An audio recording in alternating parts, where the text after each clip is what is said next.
નમસ્કાર ખેડૂત મિત્રો, હું સિસોદિયા જોગીદાસ આપ બધા ખેડૂત મિત્રોનું હાર્દિક સ્વાગત કરું છું। આજે આપણે વાત કરવી છે કે મગફળીની અંદર ફૂગનાશક। તો મગફળીની અંદર ફૂગનાશકનો શું રોલ હોય એ હું તમને બતાવીશ।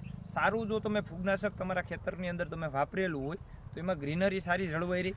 ગ્રીનરી સારી જળવાઈ રહેવાના કારણે વનસ્પતિની અંદર પર્ણ છે, પાન છે, જે વનસ્પતિનું રસોડું કહેવાય, એટલે કે સૂર્યપ્રકાશ દ્વારા ખોરાક મેળવી અને છોડને આપવાનું કામ કરે વનસ્પતિનું પાન। તો જો તમારે કોઈપણ પાકની અંદર મગફળીમાં જો સારું ઉત્પાદન લેવું હોય તો સારા ફૂગનાશકનો તમે ઉપયોગ કરો, જેથી કરી અને મગફળી પાકે ત્યાં સુધી તેમાં પાનમાં ગ્રીનરી સારી રહે, હરિત ક્લોરોફિલનું પ્રમાણ સારું રહે, જેથી કરી અને તે સૂર્યપ્રકાશ દ્વારા સારો ખોરાક મેળવી શકે અને છોડને આપી શકે।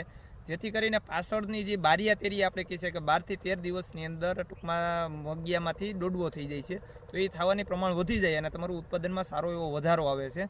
તો હું તમને એક ઉદાહરણ આપું। સારું ફૂગનાશક મારેલું હોય તો આ મગફળીના ટૂંકમાં પાન છે, જે પાનની એકદમ ગ્રીનરી જળવાઈ રહી અને જેથી કરી અને ઉત્પાદનમાં સારો એવો વધારો કરે। તમે અહીં બાજુમાં જ આવો, તમને બતાવું કે જેની અંદર ટૂંકમાં જે આપણે કોઈ હળવું ફૂગનાશકનો નબળો સ્પ્રે થયેલો છે તો તમે જોઈ શકો કે જો આવી હાલત થઈ જતી હોય છે। આ નજીકથી બતાવો ભાઈ, નજીકથી બતાવો।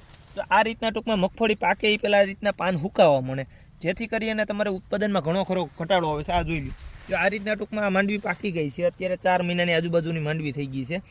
જો આ રીતના થોડા જદી ગ્રીનરી ટકી રહી તો સારું એવું ઉત્પાદન મળે। એટલે બધા જ ખેડૂત મિત્રોને મારી ભલામણ છે કે જો તમે સારું ફૂગનાશક વાપરો તો તમારા ખેતરની અંદર 4 થી 5 મણનો ઓછામાં ઓછો ઉત્પાદનમાં સારો એવો વધારો થાય છે। તો તમારે ઉત્પાદન સારું લેવા માટે પ્રથમ પગલું સારા ફૂગનાશક વાપરવાનું રાખવું જોઈએ અને સમયસર તમે ફૂગનાશકનો તમારે સ્પ્રે લઈ લેવો જોઈએ, જેથી કરીને તમારા ખેતરની અંદર તમે સારું એવું ઉત્પાદન મેળવી શકો।